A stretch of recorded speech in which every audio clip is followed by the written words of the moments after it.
Përshëndetje miq. Gëzuar vitin e ri 2026. Qoftë ky një vit I mbar për shqiptarët, me gjithë vështirësitë me të cilat ndeshemi nga brenda dhe nga jashtë vendit. Viti që sapo ka hyrë është tejet I rëndësishëm, si për proceset e brendshme, ashtu dhe për proceset e jashtme. Shqiptarëve ju kanosen rreziqe jetike nga brenda dhe nga jashtë. Përgjatë gjithë historisë sonë si komp, ne jemi përballur me këto rreziqe dhe ja kemi dalë të mbijetojmë vështirësive. Ka ardhur koha që ne shqiptarët të konsolidojmë kombin, të ndërtojmë një shtet në funksion dhe në mbrojtje të kombit dhe të bashkohemi në një strehë të përbashkët. Nuk mundemi dhe nuk duhet që të mbesim të ndarë në 5 shtete të ndryshme. Ndaj dhe ky është urimi im për të gjithë shqiptarët në këtë vit të ri 2026. Gëzuar!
Të dashur miq, nga kjo e diel, ky podcast do të bëhet I përjavshëm. Do të publikohet në YouTube, në kanalin tim Grid Roy Podcast, çdo të diel, pasdite me orën e Evropës, ose paraditën e vonë me orën e Shteteve Bashkuara të Amerikës, orën e shteteve lindore të Shteteve të Bashkuara të Amerikës. Nëse do të ketë zhvillime gjatë javës, ndoshta do të reagoj dhe me disa video të shkurtra të cilat do t'i publikoj po ashtu në kanalin Grid Roy Podcast. Në këtë podcast do të gjeni një analizë të thelluar, sipas meje, të situatave të shqiptarëve bazuar tek e vërteta dhe jo tek interesat e palëve të parisë kriminale dhe antishqiptare të Tiranës. Unë jam njëri, ashtu si dhe ju, jam prej Mishi, dhe si I till edhe gaboj në analizën time, mund të kem dhe ndonjë analizë të gabuar gjatë këtyre kohëve, por unë ju garantoj që unë nuk kam çmim. Paria e Tiranës nuk na ka bler dot as mua dhe as miqtë e mi prej vitesh, pavarësisht se janë përpjekur disa herë nga të gjitha palët e Parisë së Tiranës. Ka disa prej jush që nuk janë të pavarur, që janë njerëz që e njehin veten si militant të njërës apo tjetrës palë. Mesazhi im është edhe për ju. Është edhe për ju sepse unë mendoj që ka ardhur koha që ta shihni realitetin ashtu siç është dhe jo si ashtu siç ju kanë mësuar ta shihni. Unë besoj që shqiptarët janë një popull I mirë. Ne shqiptarët jemi popull I mirë, të aftë për të bërë gjëra shumë të mira dhe të aftë për të ndërtuar shtet. Ajo që na ka penguar deri më sot ka qenë një klasë drejtuese, një pari antishqiptare, kriminale, e cila ka qeverisur për t'u pasuruar vetë, duke na trajtuar ne dhe ju, militantët e thjeshtë, si sklever, si pisa pazari, të cilët nuk meritojnë më shumë. Pra, keni parasysh që ata ju shohin si njerëz të cilët mund t'i manipulojnë shumë kollaj. Dhe kjo përpjekje e imja personale, ndonse modeste, ndonse me mjetet të kufizuara, ndonse e bërë në kushte kur më duhet që ta prodhoj në fundjavë, për shkak të angazhimeve të tjera që kam gjatë javës. Megjithatë, kjo përpjekje e imja synon drejt për drejt që të ndërgjegjësoj njerëzit që kësaj parie duhet t'i vi fundi I saj politik. Ky sistemi tyre është sistemi vjedhjes, është sistemi pazareve, është sistem I antishqiptarisë dhe këta punojnë thjesht për interesat e pasurimit të tyre për shtat breza dhe jo për interesin e shqiptarëve. Për ta thënë me gjuhë popullore, nuk është hajri I tyre. Nëse dëshironi të më ndiqni në këtë podcast e në këtë përpjekje timen, ju lutem regjistrohuni tek lidhsa e mëposhtme. Siç e thash, ky podcast do të publikohet tek kanali im I YouTube-it që quhet Grid Roy Podcast. Po ashtu, ndjejeni veten të lirë ta shpërndani në Facebook apo në çdo lloj rrjeti tjetër social, në daç episodet, në daç pjesë të episodeve të cilat unë mund t'i publikoj gjatë javës si pjesëza, si copëza të vogla të marra nga çdo episod. Gjithashtu, nëse dëshironi të dëgjoni mendimet e mia për ndonjë temë të caktuar, të cilën unë nuk e kam cekur ende, ose dëshironi të bëni ndonjë denoncim mbi fenomene të ndryshme të jetës shoqërore, politike, apo çfarëdo lloji tjetër për hapësirën e shqiptarëve, në hapësirën e shqiptarëve, ju lutem më shkruani tek adresa e-mailit grroy@gmail.com, cilën e keni edhe në ekran tani. Ju garantoj që nëse keni denoncime, të cilat janë sensitive, do të ruaj anonimitetin tuaj. Sigurisht, duke jetuar jashtë Shqipërisë, mua më duhet që të jem shumë I kujdesshëm, sidomos në ndjekjen e ligjeve, që të mos shkel asnjë lloj ligji në Shtetet e Bashkuara të Amerikës, prej nga prodhohet ky podcast, po gjithashtu edhe në shtetin shqiptar, sepse unë jam njëri që besoj tek një shtet I konsoliduar I shqiptarëve. Pra do më duhet ta verifikoj çdo lloj denoncimi përpara se t'i jap zë atij, po në momentin që vendos t'i jap zë, ju garantoj që askush përveç meje nuk do t'i mbaj pasojat. Jam I ndërgjegjshëm që do të ketë shumë provokatorë dhe idiot të dobishëm që do të përpiqen të më devijojnë nga rruga që kam vendosur të ndjek, por unë nuk kam asnjë interes në këtë përpjekje personal.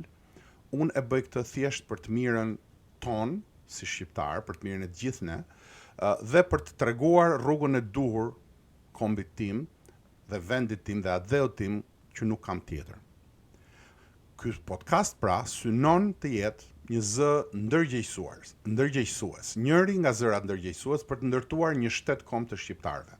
Unë besoj fort se ne shqiptarëve na duhet të fillojmë të konsolidojmë kombin pikë pari mbi baza thellësisht etnike, dhe në momentin e konsolidimit të kombit, atëhere do të ndërtojmë një shtet I cili të vendos rregulla të forta kundër atyre që shkojnë përkundër interesave kombëtare të shqiptarëve. Pra, na duhet të ndërtojmë një shtet I cili t'i shërbej interesave kombëtare dhe të jetë një mburoj, një shqyt për interesat kombëtare të shqiptarëve. Jo thjesht atyre që jetojnë në Shqipërinë londineze, po të gjithë shqiptarëve. Pra, ky është piksynimi im ideologjik, kjo është ajo që unë besoj për të gjithë ata që mund të kenë ndonjë pyetje që për çfarë arsye angazhohen për të folur në një podcast të tillë. Suksesi I të gjithë shqiptarëve nuk varet nga asnjë person individual. Siç thot populli ynë I mençur, trimi I mirë me shok shumë. Pra unë dëshiroj që të ndërgjegjësohen sa më shumë njerëz, uroj që të bëhemi sa më shumë në këtë rrugtim ndërgjegjësues për t'i folur shqiptarëve troç, për t'i nxjerrë nga propaganda e përditshme e një parie që kontrollon çdo mjet të informacionit dhe për t'ju thënë se edhe atyre që mendojnë që janë të përfaqësuar nga këto palët e Paris së Tiranës, se ata I trajtojnë si sklever, ata I trajtojnë si pisa pazari dhe nuk është hajri I tyre për të shpëtuar Shqipërinë. Nëse I shërbeni atyre me dije apo pa vetdije, I shërbeni interesave anti-shqiptare, interesave sektare, mund edhe të përfitoni ndonjë gjë, mund të pasuroheni, mund të bëni një shtëpi, mund të merrni ca para andej këtej me anë të tenderave apo diçka e tjetër korruptive, por nuk do të keni mundësinë që ta shihni veten pasqyrë dhe t'i thoni vetes që unë jam shqiptar I mirë. Pra ky podcast synon të mbledh sa më tepër njerëz që kur e shohin veten në pasqyrë, ju duket se mund ta thonë me gojën plot që janë shqiptar të mirë, që bëjnë më të mirën që munden për Shqipërinë dhe për shqiptarët. Në këtë kontekst, unë ju uroj gjithë ju dhe ne që do të bëhemi bashk për rreth kësaj të vërtete na prift e mbara.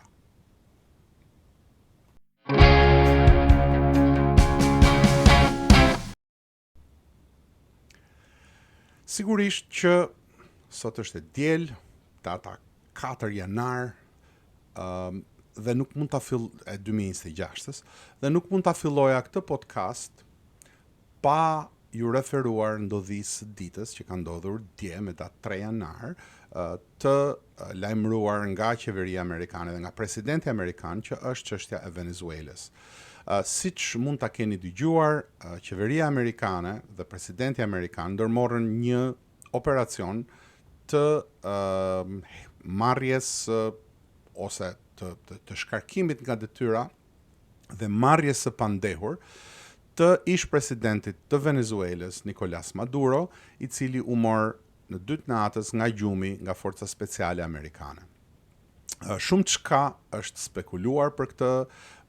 Mediat e kapura të Paris Tiranës ju kanë thënë gjëra nga më të ndryshmet, sigurisht që e ashtu quajtur opozitë e trustit të sigurisë së familjes Berisha, sepse nuk mund të quhet më as Parti Demokratike, për shkak të disa faksioneve të ndryshme që bashkohen aty thjesht për të vjedhur sa më shumë njëri apo tjetri, por objektivi i vetëm dhe objektivi i qëndrueshëm i këtij trusti është tani më ruajtja e sigurisë së familjes Berisha. Pra, ajo që ka thënë trusti është qesharake, ka bërë një paralelizëm është një paralelizëm që është bërë prej kohësh midis veprimeve të diktator Edi Ramës, Duqes, siç e quaj unë, dhe Maduros. Pra, opozita del me tezën e Maduro që do të ndërhyjë që let kuptohet që do ndërhyjë Amerika siç ndërhyri për Maduron e të tjera e të tjera.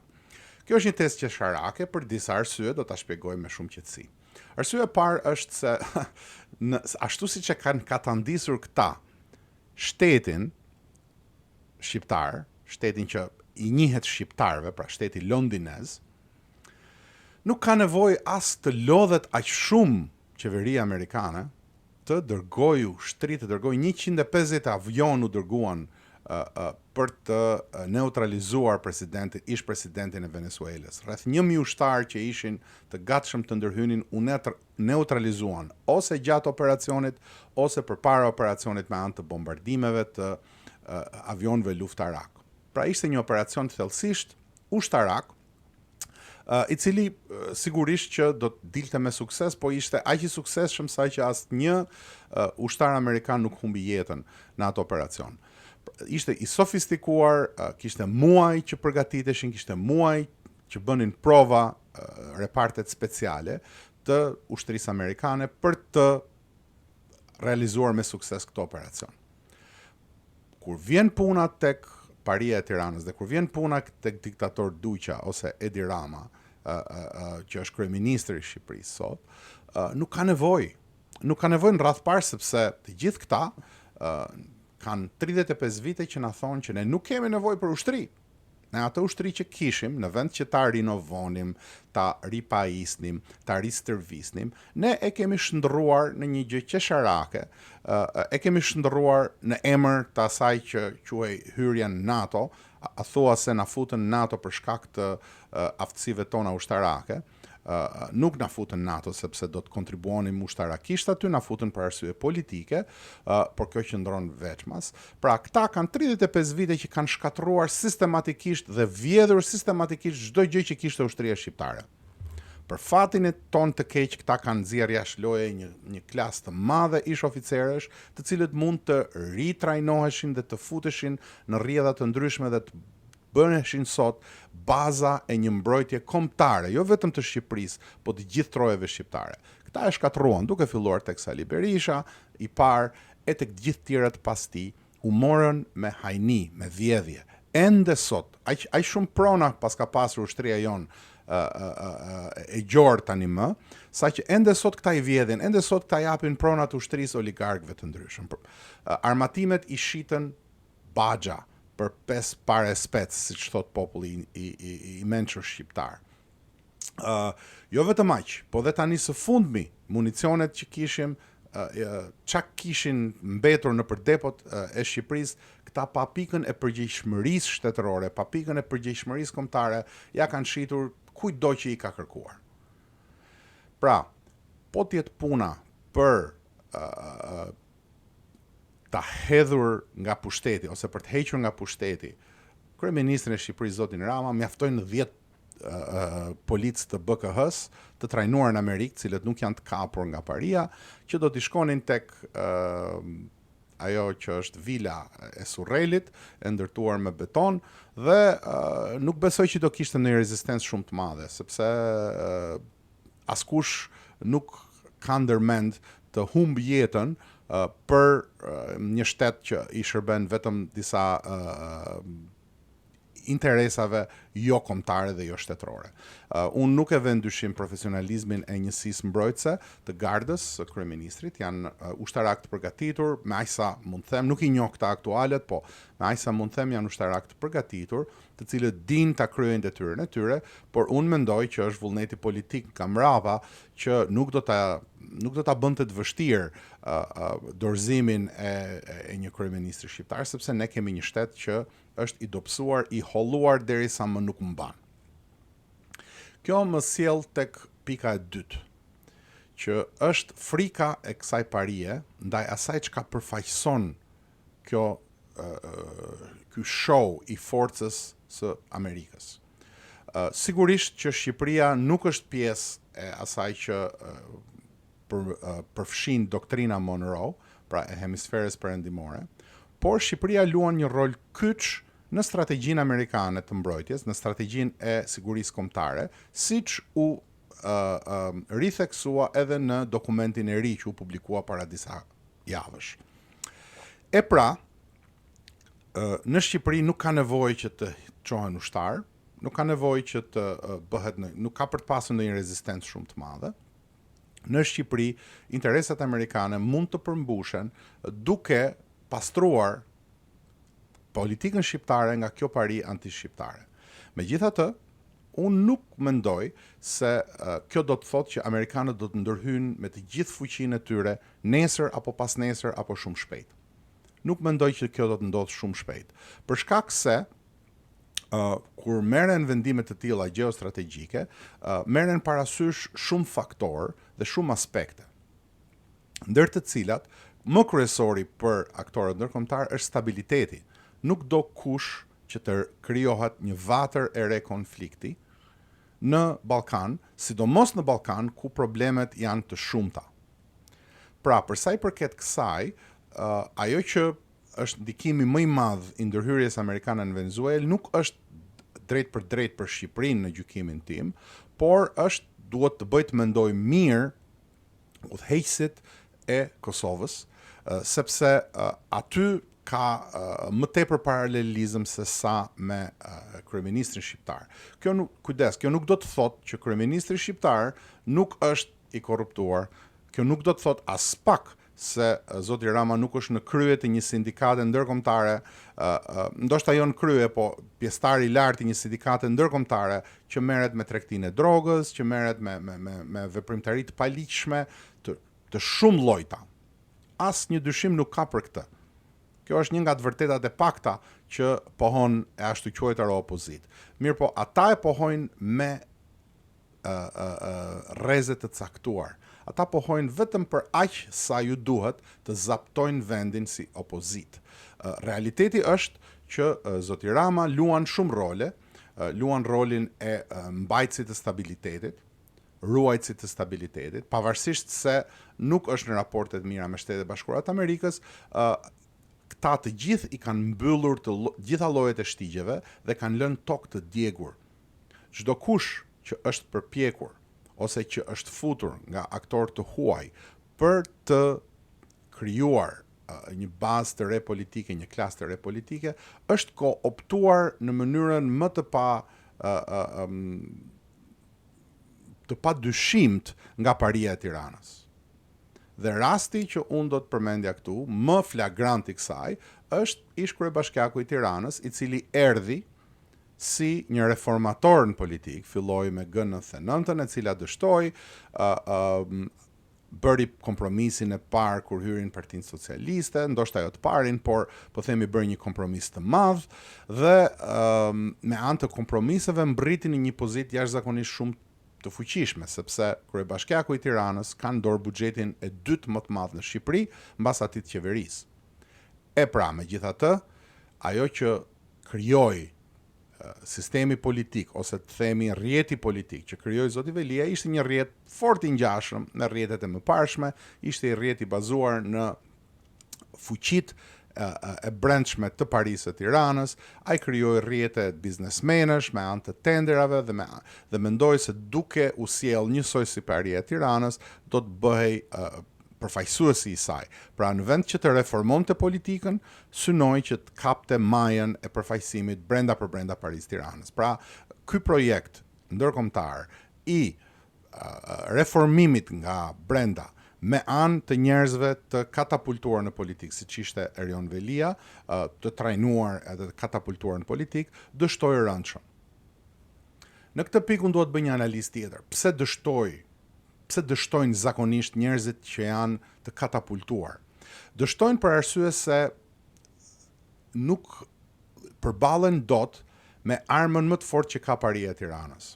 Paria e Tiranës, ndryshe nga sa mendohet, nuk e ka problem që shtetin ta dobësoj, shtetin ta holloj, që shtetin ta bëjë një diçka qesharake, që shteti të jetë instrument jo serioz në mbrojtje të interesit kombëtar, po një instrument totalisht qesharak në mbrojtje të interesave të veta sektare dhe të vogla. Këtë nuk e bën se nuk di, këtë nuk e bën se nuk di të bëjë më mirë, këtë nuk e bën se nuk i ka kapacitetet për ndërtuar shtet, sepse kur vjen puna, shteti shqiptar di gjithçka që ndodh. Organet e sigurisë së shtetit shqiptar din të gjitha proceset kriminale që ndodhin brenda shtetit, ka rrjetet të jashtëzakonshme informacionit të cilat i shfrytëzon shteti shqiptar për interesat e veta. Por, këtë lloj informacioni, këtë lloj kontrolli mbi territorin nuk e përdorin për të forcuar shtetin, por e përdorin për të forcuar pushtetin e tyre mbi shqiptarët dhe për të forcuar kontrollin e tyre që të ruajnë atë çifligun e vet politik. Kjo nuk është një teori që e kam shpikur unë, është një teori e shkruar e Zeza Mbetbardh në një libër i cili pak është diskutuar në hapësirën shqiptare, po nuk kishte si të ishte ndryshe, sepse po të diskutohej do dilin ca të palara. Është një libër që në fakt mbështetet tek eksperjenca ndërkombëtare në Kosovë i profesor Shenasir Ramës, i cili flet se në hapësirën shqiptare, i cili dokumenton se në hapësirën shqiptare shtet ndërtimi ose kom ndërtimi, siç mund të quhet ndryshe, nuk ndodh për shkak se interesat e elitave nuk përkojnë me interesat e ndërkombëtarëve.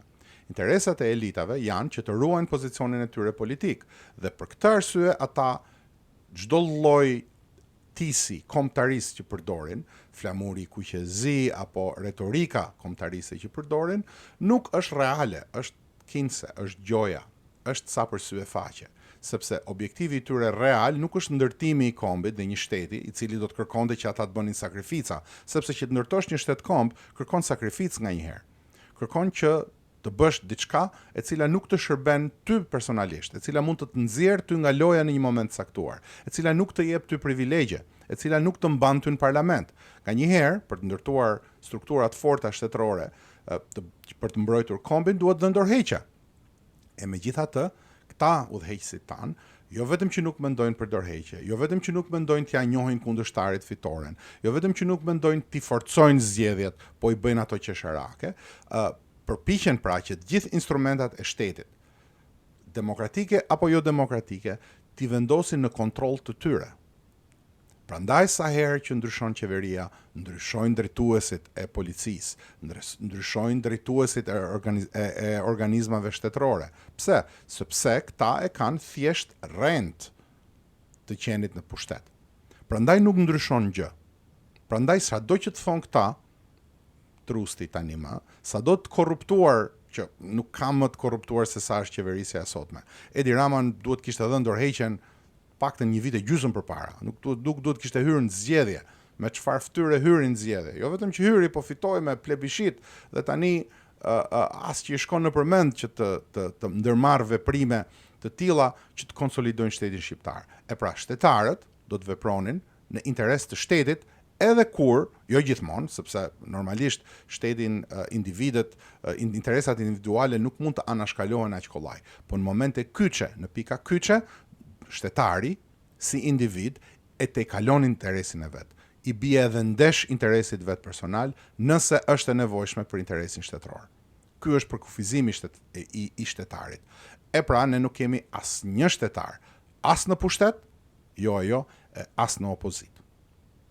Ndaj dhe i gjindemi në këtë gjendje.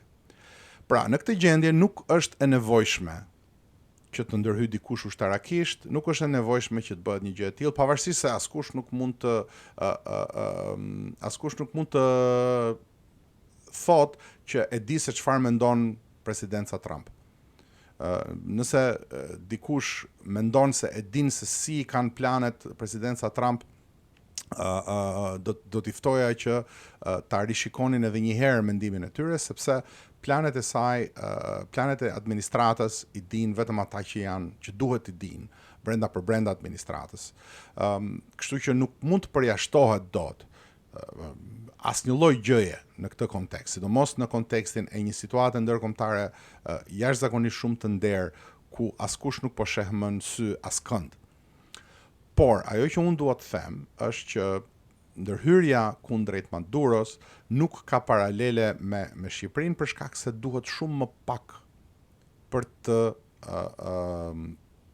ndërhyrë në Shqipëri dhe ndërhyrja kundrejt këtij sistemi kriminal antishqiptar është duke u bërë nga ajo që është drejtësia e re, e cila teknikisht dhe në letër, po edhe realisht është votuar 140-0 nga deputetët e parlamentit shqiptar, thjesht me një kërcënim telefoni. Pra, u desh një kërcënim telefoni nga një ish ambasador, Donald Lu, i cili pak muaj përpara atij kërcënimit dilte në një fest të politikës dhe kërcente bashkë me Ilir Metën, president në atë kohë, një këngë popullore shumë të njohur në jug të Shqipërisë, në krahinën prej nga vjen zoti Meta.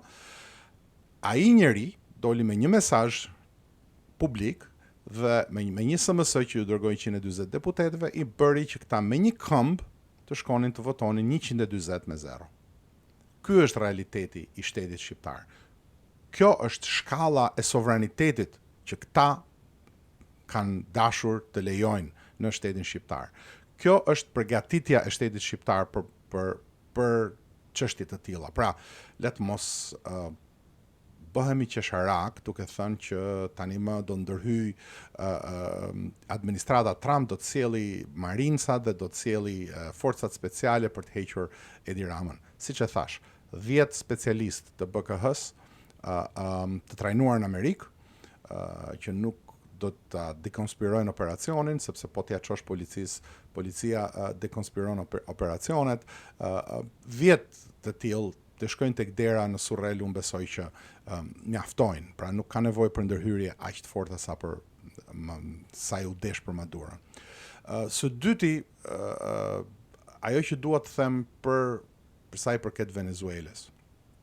Ajo që del në pah është që e gjithë retorika që këta kanë përdorur për politikën e jashtme të Shqipërisë dhe sidomos për mbrojtjen e Shqipërisë, ka qenë një politikë, ka qenë një retorik e pasaktë në rastin më të mirë, rrence në rastin më të keq, një politikë e cila ka marrë një sopat, jo gur, po sopat, dhe i kemi rënë kokës, duke shkatruar çdo lloj leverage ose çdo lloj kundër peshe që nuk më mund të kishim kundrejt armiqve të Shqipërisë. Pra, armiqtë e Shqipërisë janë përgatitur, jo më larg se sa dje, presidenti i Serbisë, i cili është një nga ish ndihmësit e Slobodan Miloševićit, le të mos ta harrojmë këtë, vlla i quajtur vlla nga kryeministri jon Duqe Surreli, i cili e sheh atë si bashkëpunëtor në vjedhje ballkanike, në një treg të hapur ballkanik, sepse e vetmja gjë që sheh kryeministri jon sot është tregu. Po të ketë treg, çdo gjë është në rregull, ai rrin pushtet, shpërndan të mira e të tjera e të tjera. Pra, jo më larg se sa dje, vllai kryeministrit ton, Vučići, presidenti i Serbisë, është shprehur se Serbia po armatoset, jo thjesht vetëm në sasi, po dhe në cilësi, dhe po armatoset, ka bërë disa kontrata, disa miliarda dollar me Francën, me Rusin dhe me Kinën. Greqia shpenzon miliarda dollar për të marrë avionët më të fundit, F-35 në kuadër të NATO-s. Turqia në të njëjtën kohë për të kundërbalancuar, po përpiqet marrë dhe ajo F-35. Pra, të gjithë fuqitë rajonale, Bullgaria po se po, të gjithë fuqitë rajonale janë duke u armatosur, janë duke përgatitur për diçka që po vjen. Çfarë bëjmë ne shqiptarët? Ne merremi me tubat e ujit të Vlorës, ku kërkohet një nder personal, sepse aq e kemi kapacitetin shtetëror. Në qoftë se prishet një tub në një qytet kyç të Shqipërisë, siç është Vlora, një qytet cili pretendohet se është qytet turistik, duhen javë për t'i sjell ujin vlonjatëve. Kjo pra është paria e Tiranës. Paria e Tiranës është ajo që parat e tubit të ujit të Vlorës i ka futur në xhep dhe sot thot që nuk po më jepen të drejtat e mia që të mbrohem nga vjedhja që ju kanë bërë shqiptarëve. Si që kishte dalë një ish ministër sot që është kapur me presh në dorë tek shëndetësia e shqiptarëve, pra e meriton ta varin për këmbësh. Gjithë ata që kanë qenë ministrat shëndetësisë dhe kanë vjedhur, meritojnë të varen për këmbësh, sepse i kanë kushtuar jetë shqiptarëve. Sot jetojnë në luksin e apartamenteve që kanë blerë, në luksin e vilave tyre që kanë blerë, me gjak shqiptarësh. Jo vetëm ministrat e shëndetësisë, të gjithë tjerët, po çfarë kanë qenë këta që kanë lidhje me shëndetësinë, kanë ndikuar drejt për drejt në humbjen e jetëve të shqiptarëve, sepse për çdo lloj tenderi, për çdo lloj të ashtu quajtur modernizim që kanë bërë, kanë marrë para dhe kanë lënë pa bërë gjërat të cilat do të kishin ndikuar në shtimin e jetëgjatësisë, të cilat do kishin ndikuar në ikjen më të pakët të mjekëve, në ikjen më të pakët të shqiptarëve etj. Kjo pra për sa i përket Venezuelës. Tani do të kaloj pak tek tema e dytë, e cila është tema e përballjes shumë të madhe të kryeministrit ton, Duqe Surrelit ose kryeministrit Edi Rama, me Shtetet Bashkuara të Amerikës, e cila është një përballje tani më e hapur në daljen e tij të fundvitit. Kryeministri shqiptar jo vetëm që i shpalli luftë drejt për drejt administratës Trump, por bëri dhe kashillëk. U përpoq që të thotë që ky është vendi jon, gjykatat duhet t'i përgjigjen nevojave politike tonat dhe nuk mund të përdoren për të pastruar politikën gjykatat, sepse gjykatat janë tonat. Shteti është i joni, gjykatat janë tonat. Pra, për ta thënë me fjalë më profesionale, Zoti Rama, ashtu siç edhe kryetari i Trustit Sali Berisha, Zoti Berisha, kanë rizbuluar, si në pikat tjera kyçe të historisë së shqiptarëve, sovranitetin, vlerën e sovranitetit. Pikërisht ata të cilët sovranitetin e kanë përdorur si letër higjienike, sot e rizbulojnë ata. Në qoftë se do të kishte realisht merakun e sovranitetit, atëherë, si Zoti Rama, ashtu dhe Zoti Berisha, nuk do të punonin kundër SPAK-ut, por do të përpiqeshin që të ndërtonin struktura që ta bënin SPAK-un sa më të fortë dhe sa më të qëndrueshëm kundrejt gjithçkaje, sepse një strukturë antikorruptive e fortë që lufton çdo përpjekje korruptive. Në fakt, duhet të jemi të qetë, duhet të jemi të sinqertë. Nuk ka shtet pa korrupsion, kjo është e vërtetë, e thotë dhe kryeministri këtë për të shfaqsuar. Mirë, po kjo nuk do të thotë që në shtetet veçanta ku ka përpjekje korruptive, nuk ka dhe një drejtësi të fortë e cila po i kapi, në momentin që i kap këto përpjekje korruptive, i dënon fort. Pra ky është synimi i çdo shteti normal, që të krijojë struktura, institucione të qëndrueshme, të cilat nuk varen nga politika, të cilat nuk ndikojnë në proceset politike, por të cilat ruajnë shtetin nga vjedhjet, nga ndikimet korruptive, aq më tepër nga ndikimet korruptive që vijnë nga interesat huaja dhe nga interesat e armiqve të Shqipërisë. Pra, në këtë pikë kryeministri ka rizbuluar sovranitetin, po praktikisht është thjesht duke mbrojtur interesat e veta dhe interesat e familjes së tij biologjike dhe politike.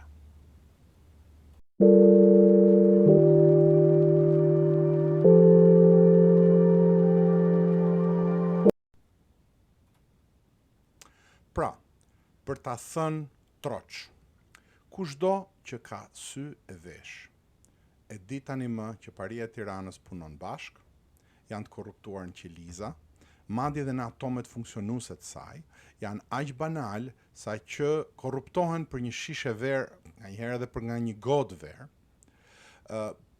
Atë që Spaku po bën sot, pra Spakun këta e luftojnë për këtë arsye, sepse po evidenton, po ju a bën krejtësisht të qartë shqiptarëve, po e lë mbretin lakuriq, që këta, jo vetëm këta që kanë qeverisur, por edhe ata që kanë qeverisur më parë, këta që kanë qeverisur tani kanë ndërtuar një sistem korruptiv të kapur, të cilin me sa duket nuk e kontrollojnë dot deri në fund as vetësh, janë të kapur deri në atë pikë sa që vendimet në Shqipëri i marrin instancat më të larta të sindikatës ndërkombëtare të krimit. Pra kanë humbur edhe një mënyrë kontrolli. Pra kjo është akoma dhe më e tmerrshme, kanë shndërruar shtetin shqiptar në një shtet i cili nuk kontrollohet më nga shqiptarët, nuk kontrollohet më as nga politika, sepse ka hyrë aq thellë simbioza midis këtyre që drejtojnë dhe grupeve kriminale, sa që interesat e tyre janë të përbashkëta tani më. Pra çmimi i tyre ka rënë, ata për një shishe verë, për një gotë verë korruptohen. Projekti i tyre i përgjithshëm, ajo me cilin ata na kanë gënjur deri më sot, ishte projekti i Shqipërisë Evropiane. Deri para pak kohësh edhe kryeministri e thonte. Mirë po, nuk ka rrenë më të madhe se sa Shqipëria Evropiane. Nuk mundet të hyjë Shqipëria në Evropë me një kryeministër të tillë dhe me një opozitë të tillë, me një pari kriminale, për shkak se në radh të parë nuk kemi plotësuar asnjë nga kushtet e duhura teknike, po edhe kushtet teknike po të ishin plotësuar, nuk ka asnjë lloj vlere, sepse ajo që Evropa di për ne nuk është ajo që Evropa thot për ne. Dhe jo për ne si shqiptarë, se ne si shqiptarë kudo që kemi shkuar, në çdo vend të Evropës, kemi punuar fort dhe kemi arritur sukses. Kur shqiptarët i kanë mundësitë për të rritur suksesin, shqiptarët e rrin suksesin. Jo më kot Gjermania kërkon mjek shqiptar dhe infermier shqiptar, sepse e di që punojnë mirë, e di që punojnë fort, e di që sakrifikojnë, pra kërkojnë njerëz të cilët din ta bëjnë punën dhe ju shërbejnë gjermanëve. Pra shqiptarët nuk janë popull i kriminalizuar, paria e tyre është e kriminalizuar. Paria e tyre e ka shndërruar Shqipërinë në një nevojtore të pislëqeve të Evropës. Në qoftë se doni të dini se si na konsiderojnë evropianët, shikojeni se çfarë propozimesh kanë. Pra të gjithë handrakun e Evropës, të gjithë ata njerëz të cilët ata nuk duan t'i mbajnë në vendet e tyre, po i dërgojnë në kampe përqendrimi në Shqipëri. Dhe kjo na serviret nga kryeministri shqiptar, nga Duqe Surreli, na serviret si zhvillim, si një hap drejt Evropës. Parkimi i handrakut të Evropës mund mes Shqipërisë. Tani dikush do thot, po mirë, ngele duke u ankuar more zotëri, nuk po thua që jeta jonë ka ndryshuar, ka disa përmirësime të thella të jetës së shqiptarëve. Dhe kjo duhet njohur. Sigurisht që jeta e shqiptarëve në disa aspekte është përmirësuar dhe shumë.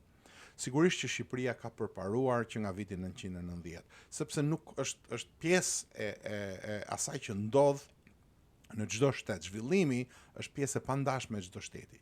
Mirë po nuk matet përmirësimi i gjendjes tonë, thjesht duke parë sa llaç dhe tulla kemi ndërtuar, thjesht duke parë se sa para kemi nën krevat, por duhet matet me cilësinë e shtetit që kemi ndërtuar, me kujt i shërben ky shtet që kemi ndërtuar, sa është aftësia e këtij shteti për të na mbrojtur, sepse kombi kërkon që shteti të bëhet instrument mbrojtës. Njerëzit mbi të gjitha kërkojnë atë që quhet sinteza e sigurisë. Duan sigurinë fizike të parën dhe sigurinë ekonomike të dytën. Të dyja këto në sintezë përbëjnë sintezën kryesore, atë që kërkojnë njerëzit nga shteti. E pra, më thoni ju, o miq, kush nga ju i beson shtetit shqiptar që t'i mbrojë jetën? Kush nga ju beson që shteti shqiptar ka si objektiv që t'ja përmirësoj jetën ekonomike shqiptarit thjesht? Kush nga ju beson që këta sakrifikojnë për ju, këta që na drejtojnë, paria e Tiranës? Kush nga ju e beson këtë? Nëse e besoni, ose jeni naiv, ose ju kanë gënjur me propagandë të shfrenuar.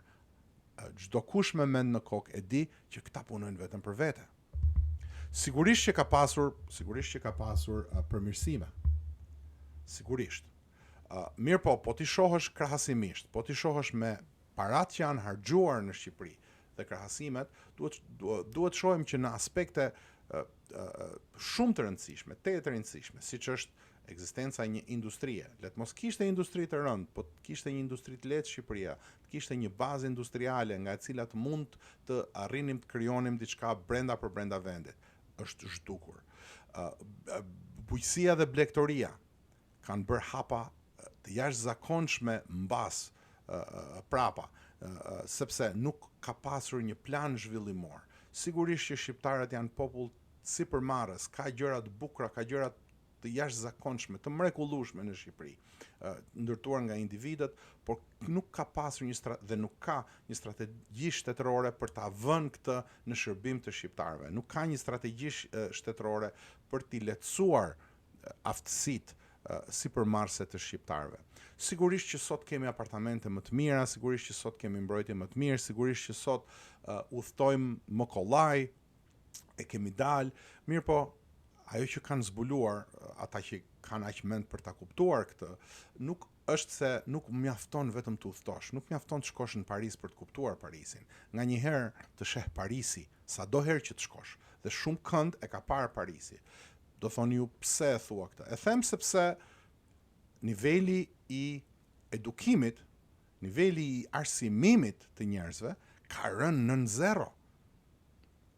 Niveli i shqipes është nën zero. Niveli i shkollimit shqiptar është nën zero. Universitetet shqiptare nuk prodhojnë asnjë lloj dije. E dikur pra kishim njerëz si Sali Berisha që dërgoheshin në UNESCO për të bërë kërkime.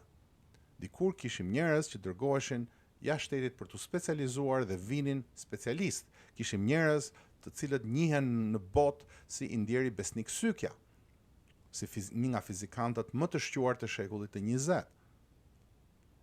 Çfarë ka prodhuar ky tranzicion? Çfarë dije ka prodhuar për së brendshmi, se shqiptarët janë popull jashtëzakonisht i zgjuar dhe sigurisht që kanë prodhuar burime të edukuara jashtë.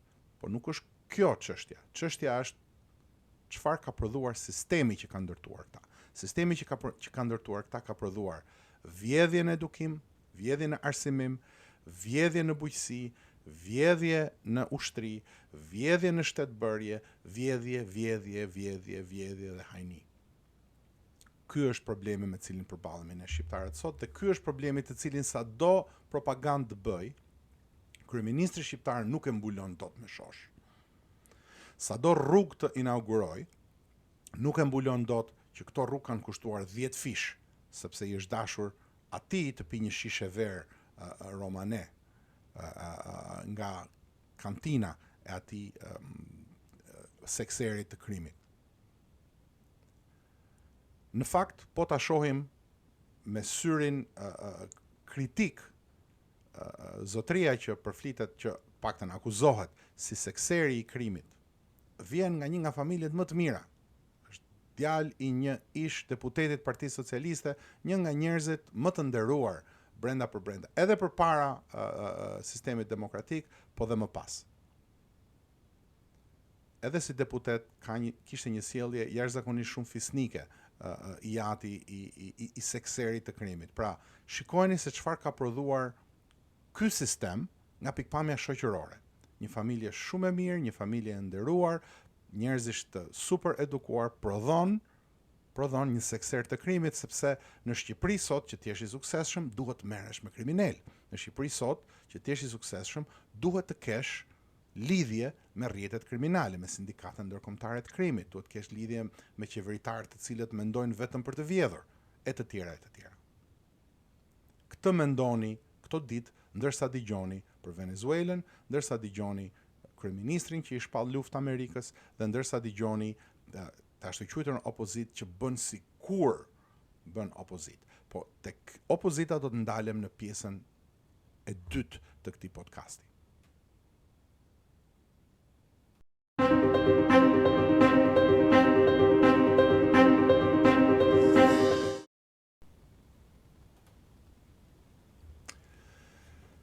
Tani do të ndalem për disa minuta tek roli që ka e ashtu quajtur opozit, e cila bën manifestime, e cila del në shesh, thret njerëzit në shesh, por e cila ka dhe një konflikt të brendshëm, e cili ashton qesharakërinë kësaj përpjekje gjoja opozitare të saj.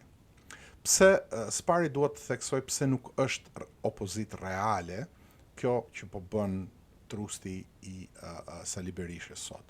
Nuk është opozit reale sepse në radhë të parë veprimtaria korruptive në Shqipëri nuk fillon dhe mbaron me Edi Ramën. Shqiptarëve dhe ju, të dashur miq, do t'ju kujtohen.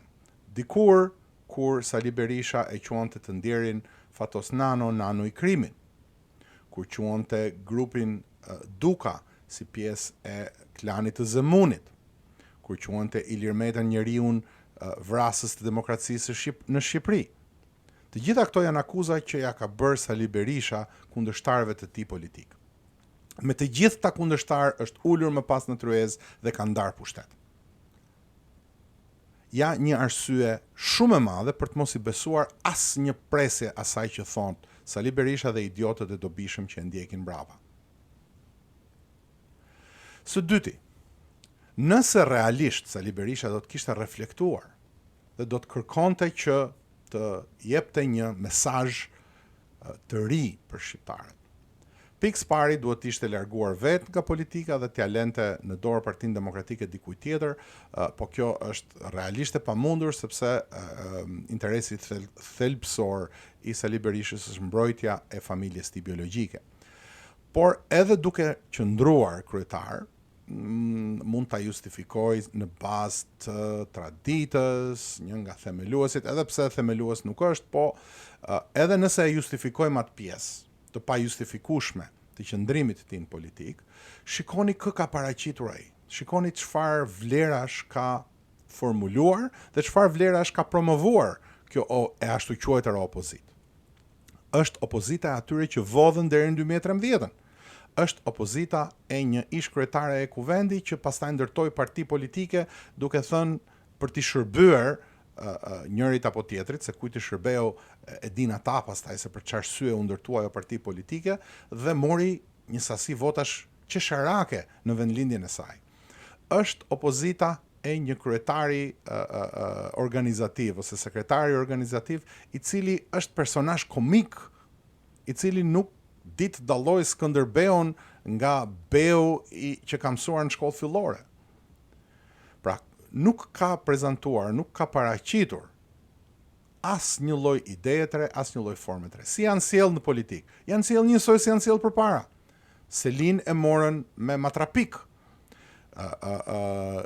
Opozitën në kuvend e bën me brek të kuqe. Duke bërtitur, duke ndezur tymçe, pa thënë asnjë lloj gjëje substanciale, pa dhënë një projekt realisht alternativ ndaj asaj që bën Duqe Surreli dhe në diktaturën e tij jakobine. Së treti, si shpjegohet që këta që kanë në opozit 12 vjet, 3 mandate në opozit, këta duhet ishin njerëzit më të varfëruar të Shqipërisë, notojnë në luks.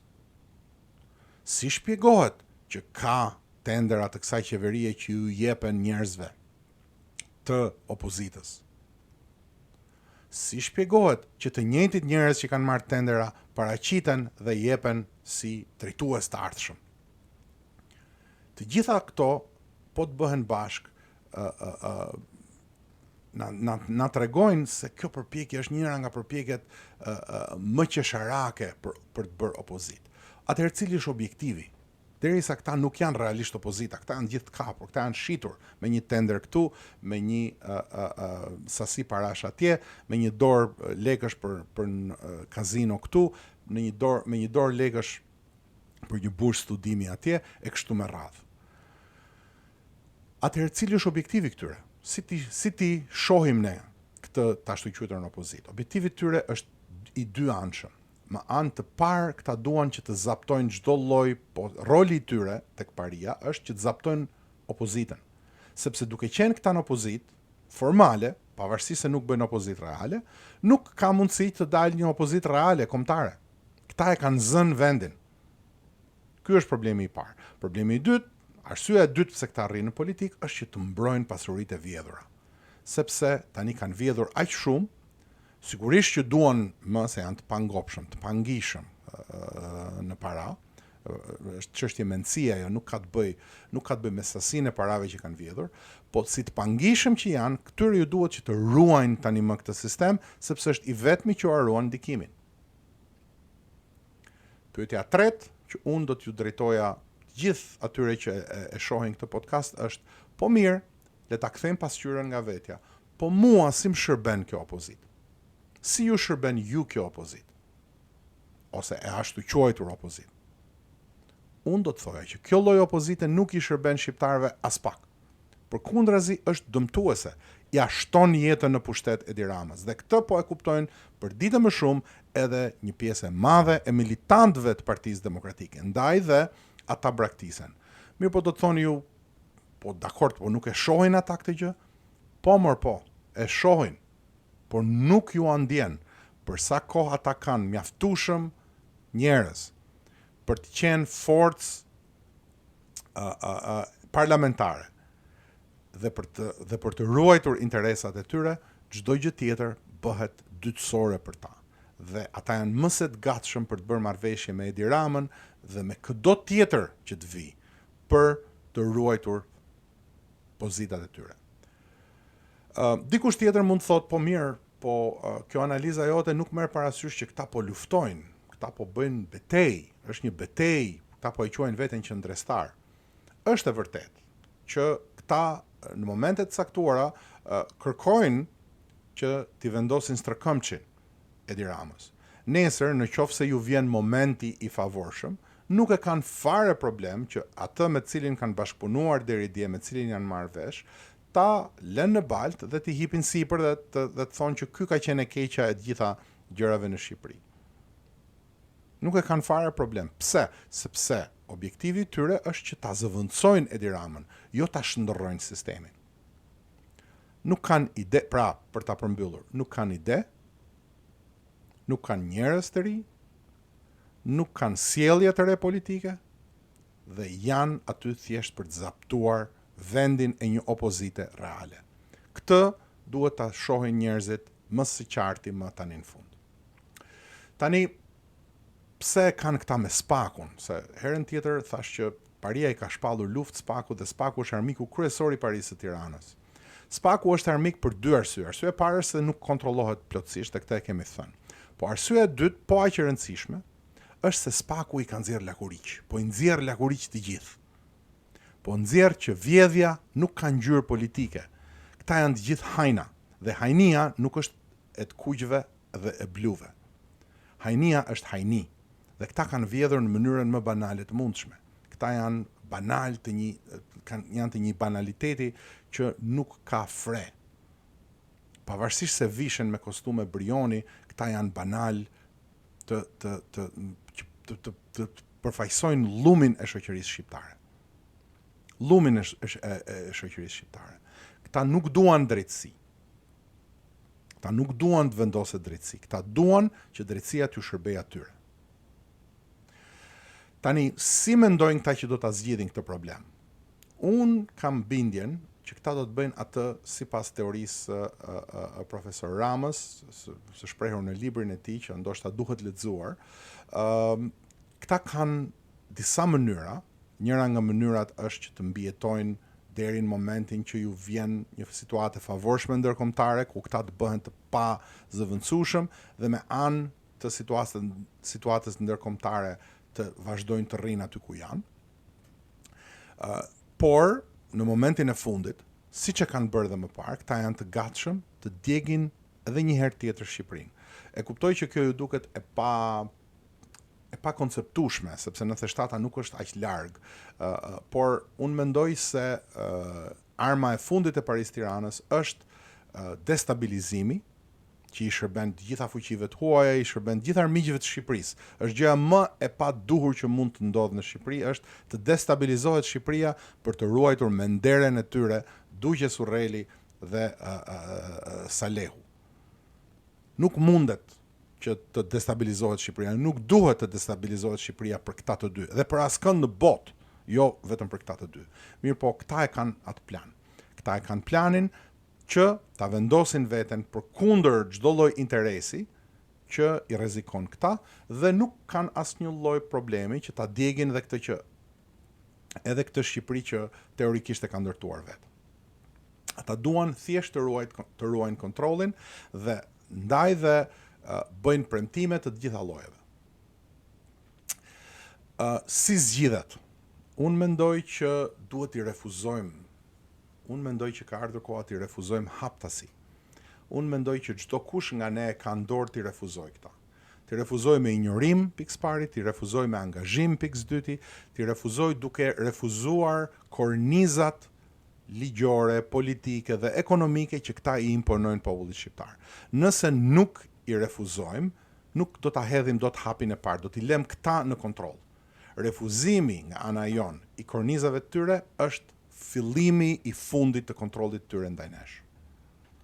Premtimet e tyre për demokratizim, integrim, janë pralla me apo po mbret, të cilat këta i përdorin për të rritur kontrollin dhe sëndimin e vet. Ne duhet të kemi syt të hapur dhe duhet të krijojmë një solidaritet bazuar në prejardhjen tonë etnike. Është e vetmja rrugë që na çon drejt bashkimit të gjithë shqiptarëve për të ndërtuar një shtet që konsolidohet përreth këtyre interesave. Pa refuzuar parinë e Tiranës, pa e zëvendësuar atë me një pari e cila sillet sipas normave kombëtare, sepse shikoni, një pari e re nuk do të thotë që nuk do të ketë njerëz të cilët do të mundohen të vjedhin e të tjerë. Gjithkund mund të dalin problematika, gjithkund do të dalin problematika, ama ato parimet që do të kufizojnë sjelljen e këtyre shtetarëve do të jenë parime të cilat do të jenë pikës pari të rrepta dhe jo lehtësisht të tejkalueshme për gjithkënd, edhe për instancat më të larta të shtetit, por pikës së dytit do të jenë ato që na imponon solidariteti jon etnik. Kjo do të ishte baza ideologjike e një shtet kombit shqiptarëve. Ndaj dhe fillimi është duke refuzuar parinë, refuzuar lekët e Paris, duke refuzuar çdo gjë që këta propozojnë si zgjidhje. Nuk do të zgjidhen gjërat me frym peshku, nuk do të zgjidhen sa hapen mbyll syt, po do të fillojmë një rrugtim i cili do të na çojë në një shtet solid, një shtet që të jemi realisht në shërbim të interesave kombëtare. Rrenat e Paris do na çojnë në gremin, ndaj dhe duhen refuzuar.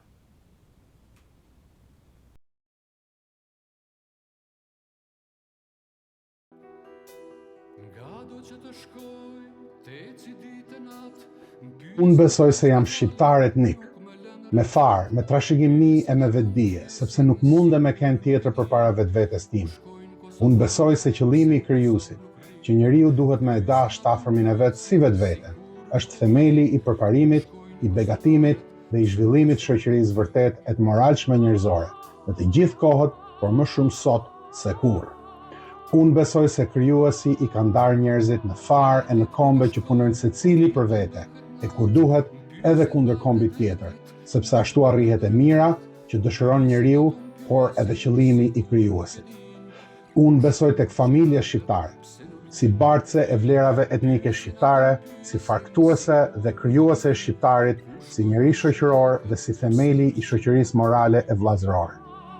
Familja dhe nëna është e shenjtë. Unë besoj te kombi shqiptar si një familje e zgjeruar e shqiptarëve. Vetëm një komb shqiptar që buron nga etnia dhe nga origjina etnike e përbashkët, që ndjek idealet e rilindjes kombëtare, më mundson mua që të jetoj me vetdije, me vlera, me identitet dhe moralin e duhur si njeri i barabartë që beson tek shqiptari tjetër si tek vetvetja. Unë besoj se e vetmja rrugë për ne shqiptarët për me përparu, për me begatu, e me kënd lire me jetu me ndere me siguri, është me punu për kombin tonë, sepse ashtu garantojmë brezat dhe ardhmërinë. Unë besoj se askush nuk mundet me jetu me mirëbesim e me respekt me shqiptarin tjetër nëse nuk pret që së bashku të bëjmë më të mirën, më të ndershmen dhe garantues për këtë duhet me qenë morali i kombit shqiptar dhe ligji i shtetit shqiptar. Unë besoj se vetëm rruga e vllaznimit, e përbashkësisë shqiptare, e ndihmesës dhe respektit për te pengesave, ndasive, bindjeve dhe kufive artificial, janë zgjidhja për me rujt vetveten dhe familjen, me kombin dhe me shtetin shqiptar dhe me sigurinë, lirinë, nderin e ardhmërinë. Unë besoj se çdo shqiptar ka drejt në lirisë, të nderit, të sigurisë jetës, të shëndetit e të edukimit, të punës e të përparimit, si më i barabarti midis barabartëve në shtet kombin e shqiptarëve. Unë besoj se toka që na kanë lënë të parët është e shenjtë dhe e patjetërsueshme, se Zoti mbi pasuritë e natyrës është kombi dhe me të gjithë secili prej nesh, dhe pasuria e shtet kombit ju takon të gjithë shqiptarëve. Unë besoj se jeta e gjithë secilit shqiptar do të bëhet siç e meritojnë vetëm kur ne të kemi një shtet komb që punon për shqiptarët, me shqiptarët që janë besnik atij shtet kombi dhe që mbron interesat e shqiptarëve kudo që janë dhe me mirëkuptimin e dëshirueshëm për pakticat që jetojnë në shtet kombin tonë. Unë besoj se bota është ndërtuar me shtet kombe dhe se vetëm shtet kombet i mbrojnë popujt nga skllavëria që të imponon interesi material pa identitet, shërbimi individual pa kushte ndaj të huajve, shfrytëzimi i jetës pa vlerë, shtazërimi mendor dhe ideologjitë dhe bindjet që tjetërsojnë shpirtin e vërtet të shqiptarit. Unë besoj se ata që punojnë kundër shqiptarëve e kundër shtet kombit të tyre, edhe me kënd gjak i gjakut tim janë armiq për vdekje të shqiptarëve dhe duhet marrin shpërblimin që meritojnë.